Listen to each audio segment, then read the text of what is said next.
Hello YouTube and welcome back to another video. Today we have maybe the biggest news in sports history as the Los Angeles Lakers and the Dallas Mavericks just made the biggest trade in the history of sports. Before I say what the trade is, just for anyone that doesn't really watch the NBA and put it into NFL or MLB terms, this is basically like in the NFL if probably Josh Allen just got traded for, say, I don't even know. Josh Allen for probably say Josh Allen for Jalen Hurts and half the Eagles superstars.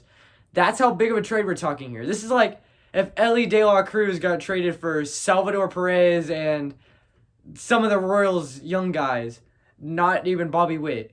This is the biggest news in the history of sports as the Los Angeles Lakers are trading Anthony Davis to the Dallas Mavericks in a 3-team deal involving the Utah Jazz.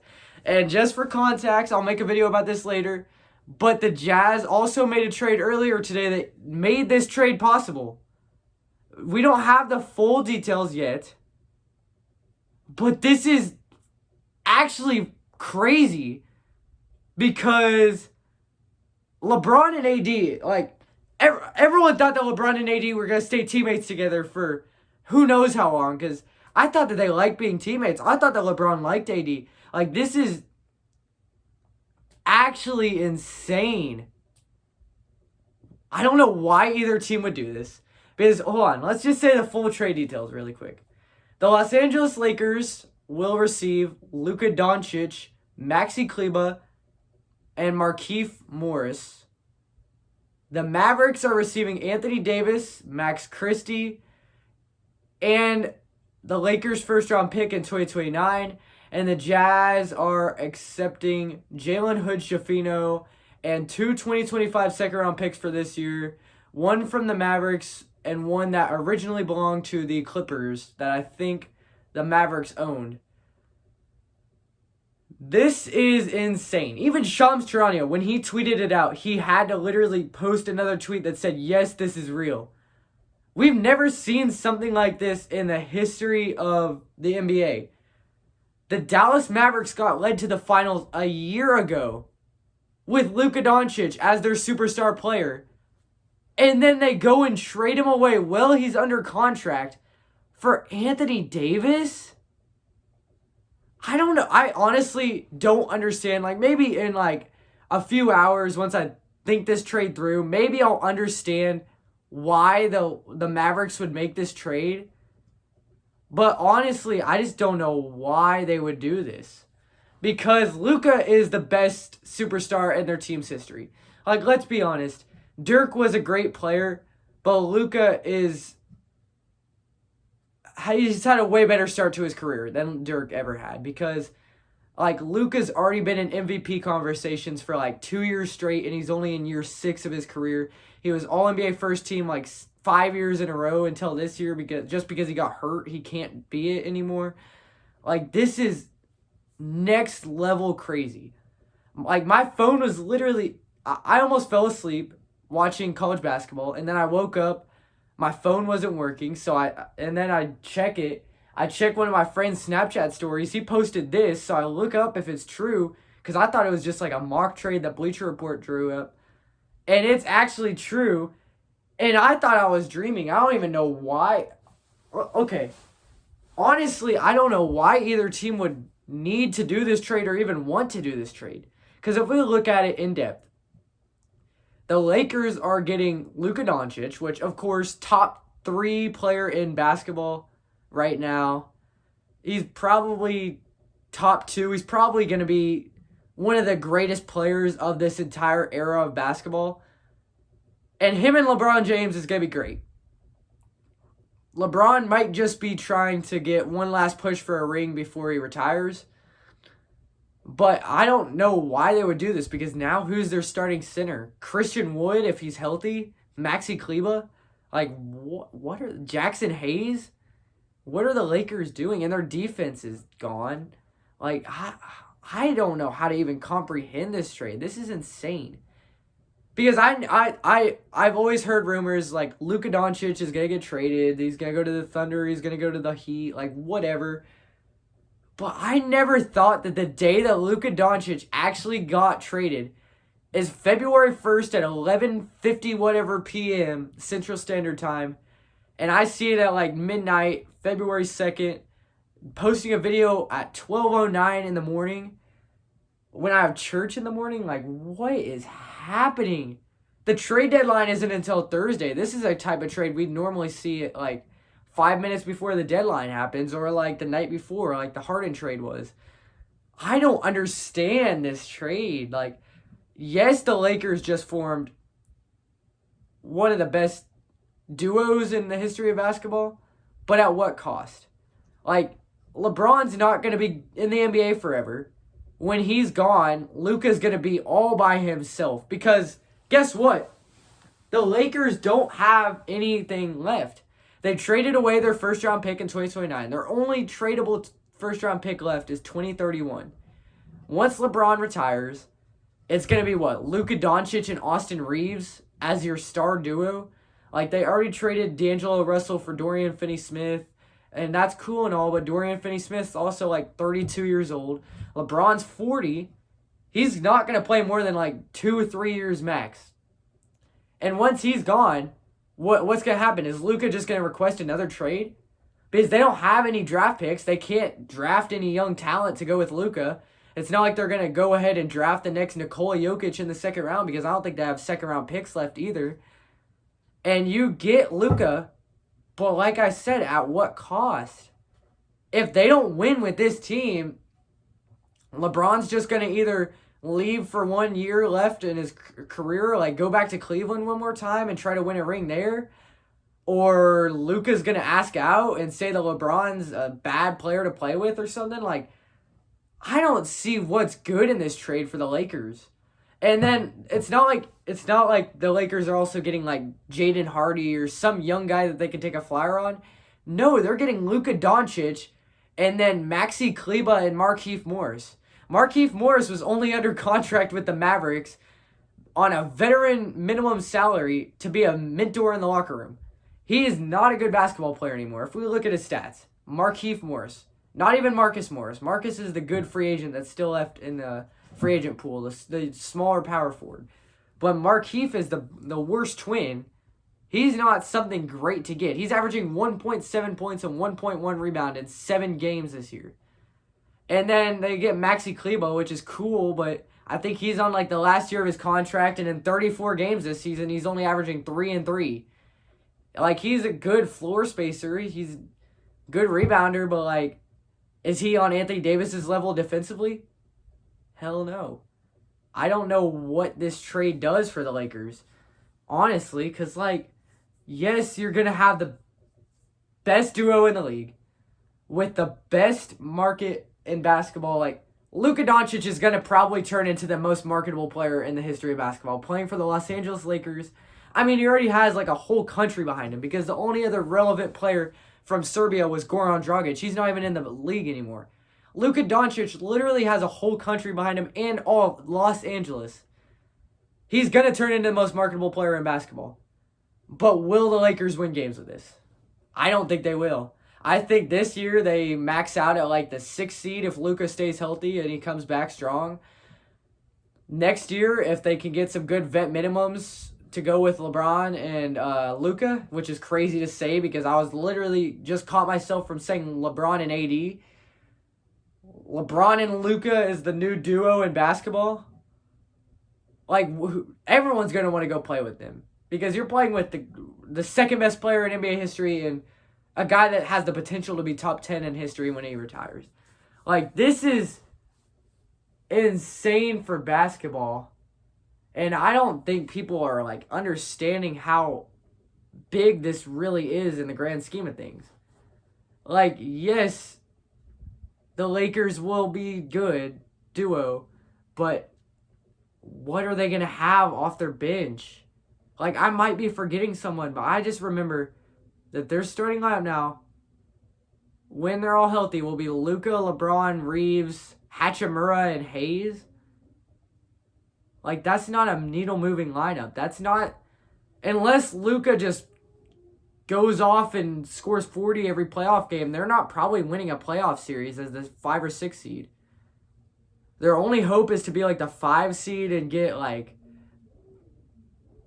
the Clippers in round 1, maybe, or the Nuggets.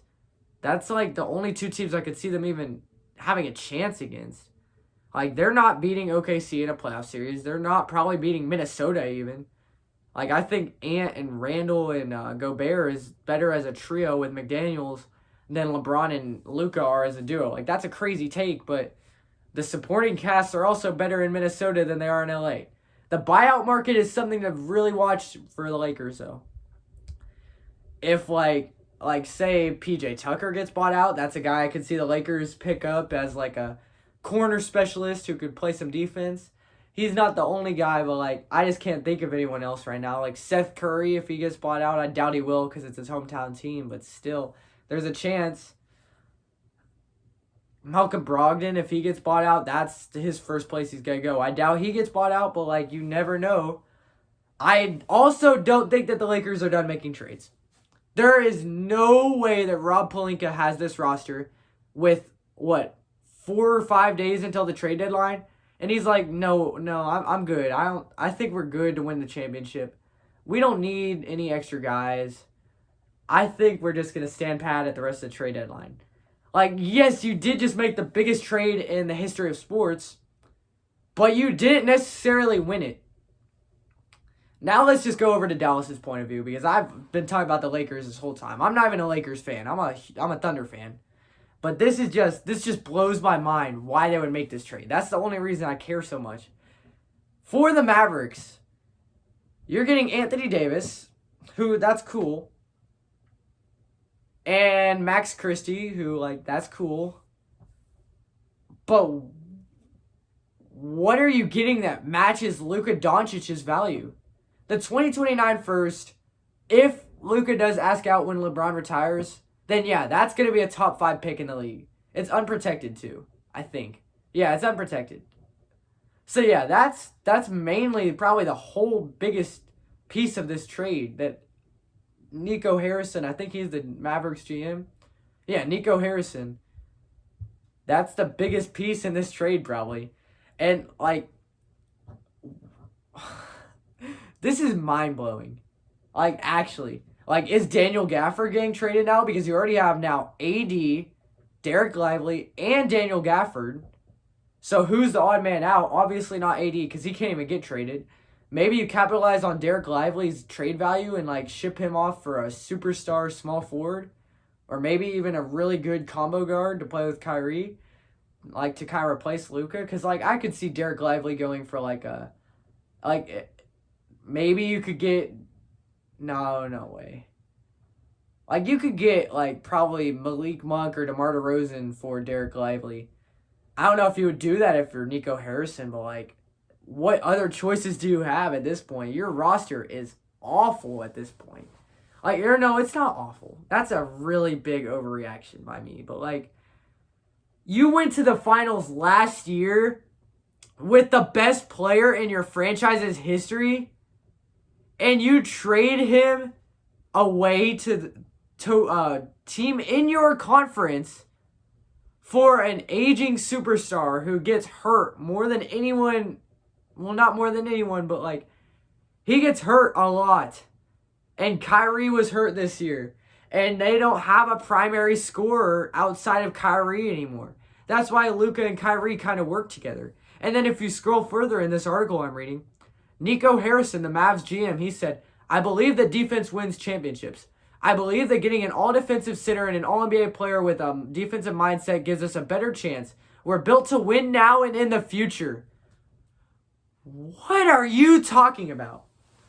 This man, Nico Harrison, the Mavericks GM, he's acting like they didn't just go to the finals not even 12 months ago. It was like 7 months ago. You were in the NBA Finals. You lost to one of the best teams we've seen in recent NBA history. Like, the Celtics are a very complete team, top to bottom. They have depth. They have everything you could really need in a championship-level team. And then you go away and give up your best player in franchise history for a 31-year-old center who gets hurt more times than almost anyone in the league. Like that, there's that one stat that said that Anthony Davis is like the 5th most injured player since 2020 or something like that. And you get him to replace your best player in history when you don't even need him. Derek Lively's a great defender. He said defense wins championships. We need defense. Derek Lively's a pretty good defender. He was the best rookie defender last year. He's probably top 15 in rim protectors this season. Daniel Gafford's a pretty good defender. He's not versatile, but he's a good defender. So what are they going to do now? Run AD at the 4, or do you keep Gafford or Lively and whoever you get rid of is gone, and then whoever you keep is just off the bench for AD at the 5? And then I don't know if Kyrie and AD will actually like work together, like as a duo. Because Kyrie is a good shooter, don't get me wrong, but he's not like a great shooter, and AD is not a great shooter. That's not going to be great. But for the Mavericks, you do get Max Christie. That's a good piece. I think he could be like a Dante DiVincenzo in the future. But I don't know, like, why do you need Anthony Davis? That's insane. I just don't know why either team would do this. Because if you just look at it from a broad point of view, the Mavericks were 26-23, so they weren't winning games, like necessarily. They're 9th in the West. But does that mean that you have to trade away your best player in the history of your team, who's having a pretty great season and is an MVP candidate, for an aging big man who gets hurt a lot? Like, I could be completely wrong. Maybe the Mavericks will go to the finals this year with Anthony Davis winning the finals MVP. But I really, really doubt it. Because Luka was the heart and soul of that team. He was averaging 28, 8, and 8 this season before he got hurt. And that's not in a small sample size either. That's in 22 games. And look, if you take a look at his contract, let's just see how many years he's under contract for. He has 3 more years left on his deal. They could have 100% just kept building around him. Instead of trading Luka for Anthony Davis, or trading Luka at all, why not go out and trade Daniel Gafford and say Daniel Gafford, Maxi Kleba, and Olivier Maxence Prosper, and go out and get like a DeMar DeRozan. Maybe you can get, you don't want Jimmy Butler, but maybe you could afford him. Maybe you can get like a, I don't know, Zach LaVine, Nikola Vucevic, if you wanted a center. Like, Vucevic could probably run the floor with how much he can space the floor. I would rather do that trade than give up Luka Doncic. Like, and Nico Harrison, in that statement I just read out, he's acting like Luka Doncic, they don't need him. Like, that's insane. He said that they are better suited to win a championship now with Anthony Davis. That's actually crazy. Luka's been the franchise's best player ever for the last 6 years. MVP candidate, all-star almost every year, all-NBA player almost every year of his career. And you say that you're better off to win a championship with Anthony Davis? What is happening? Neither team won this trade. Honestly, if I had to pick a winner of this trade, it's Utah. Utah's picking up the contract of Jalen Hood-Schifino and 2 second-round picks this year. And guess what? This is the most loaded draft class we've seen in the history of basketball, maybe. Like, if you watch college basketball, there's 15 to 20 freshmen that are better than any of the freshmen in all of college basketball last season. And yes, last year was a very weak draft class. But this year is going to be a great year for the draft. The Jazz get 2 picks. Neither of them will be super high, but, like, we've seen second-round success stories. Isaiah Thomas, Draymond Green, Nikola Jokic. Like, we've seen even just great role players go in the second round. And that's all Utah really needs. Like, if they could get a Harrison Barnes level player in the second round and develop him, try to just get good pieces like that, good role players, Utah could be a sneaky good team in like 10 years. And guess what? They get Jalen Hood-Schifino. He obviously looked awful in LA the last 2 years, but he's in his second NBA season, and who knows? We've seen guys just this season go from LA to a new change of scenery and turn into really good players. Like, look at J Huff. The Lakers passed on him. He goes to Memphis, and he's great. Scottie Pippen Jr., the Lakers were his first ever NBA team. They play him like, 20 games? And then they trade him away, or they just release him, actually. They didn't even trade him. They release him. He goes to Memphis, and he's one of the best backup point guards in basketball. Like, it's not like it hasn't happened before. The Lakers have traded or got rid of a bunch of good guys before. And I'm not saying I believe in Jalen Hood-Schifino because he's looked pretty bad. But he looked great in college. And he was on the Lakers, not getting much playing time, playing with one of the greatest players in the history of sports. I think he could turn into something in Utah. And they're not giving up anything to get him. They're probably giving up like a couple $1 million to get 2 second-round picks in the best draft class of all time and Jalen Hood-Schifino to take a flyer on him. Like, Utah doesn't gain or lose anything really in this trade. They're getting a couple pieces that could help them. And they're not giving up anything, literally. That's been reported so far. And, like, oh my God, what is happening? And you're just, it's a really low risk, really high reward thing that Utah is doing here. 97 responses on this post already on Hoops Rumors. That's what I use for all my news, really. I don't understand. Like, just let's just read a few of these comments. First comment was biggest trade in NBA history, enough said. Obviously, that's true. Biggest trade in sports history, I'd probably say yes. Right under it, the first reply says, also has to be one of the dumbest. They just made the finals last year. Doncic had the potential to be the franchise's greatest player if he's not already. He's MVP caliber and he's only 26. All they get back is Davis, who is great but injured often and is already 32. Max Christie, who cares, and one first. Mind-blowingly bad return, even if Doncic was demanding a trade behind the scenes. And then 2 comments down, it says Mark Stein is reportedly saying that apparently Doncic didn't request the trade. The Mavs did this on their own, and they're the ones who approached the Lakers. I am stunned. That's what the guy said.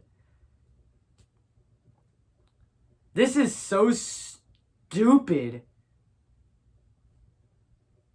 I don't know what the point in this trade is for either team, honestly. I honestly think the Lakers won this trade out of Dallas and them because Dallas doesn't get anything at all. Lakers at least get a top 3 player in basketball. Okay, let's do trade grades really quick before we get out of here. The Lakers, this trade doesn't move me for their title contention. I mean, like, it's a great trade for popularity. It's a great trade to give LeBron a chance. But I don't think that it's actually going to get done in LA now. I think I give them a C+, because they didn't give up that much and they got a top 3 player in basketball. But I don't know why. I think they'd be better off trying to just make some moves around the edges and keep LeBron and AD. Then Utah, I give them an A+. Just because low risk, high reward. They literally didn't give up anything that's reported so far. And they got a young guy and 2 second-round picks in the best draft ever. So, like, what's the point of getting those guys, you say? Like, it's just all about saving money for the Lakers now with Luka. And they had to give up second-round picks to get off of his salary because no one really believes in him. I hope he proves the Lakers wrong. And then for Dallas, I have to give them a D-. This trade just doesn't make sense at all for the Dallas Mavericks. Like, if you're trading away the best player in basketball, potentially that's what he is. It just depends on if he's healthy and if he's on the right team. He could go to Luka Doncic could go to the Lakers and average 35, 15, and 10, playing with LeBron and some other superstars next year. Like, he could turn into the best player in basketball. And I honestly think that giving him up for Anthony Davis might be the stupidest move in the history of basketball. I give the Dallas Mavericks a D-. Thank you guys for watching. I'm gonna post a shorter form of this video later, and I'll see you guys next time. Peace.